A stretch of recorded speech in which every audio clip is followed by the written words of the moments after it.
Usa ka pulis ang gipasangilan lambigit sa illegal nga pagbaligya og gasolina sa ilang barangay sa Dakbayan sa Mandaue. Ang Ginalon nga mga krudo na konpiskar sa mga operation gihimo sa mga sakop sa Basak Police Station. Ang report ni Nico Serino. 25 ka mga containers nga puno sa gasolina ang nasakmit kagabi sa mga sakop sa MCPO Station 3 gikan sa usa ka balay sa may Sanchez Street, Barangay Pagsabungan.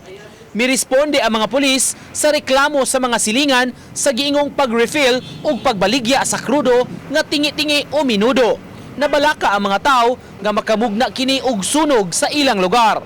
Bawal sir kay kuan buti-buti nya ang sudlanan container dili safety sardos kis mga tao. Usa ka babaeng pulis ang gikatahong nag-operate sa baligyaanan sa gasolina. Apan wa siya maabti sa dapit atol sa operasyon. Duda sa kapulisan, posibleng may kalambigitan kini sa paihi o kining modus sa pagkawat o gasolina sa mga sakyanan, labi na kung truck aron makakuha og krudo nga ibaligya. Mara truck na van pahihi ang gasolina ang ana ba? Mo inana kasagar mo illegal yun.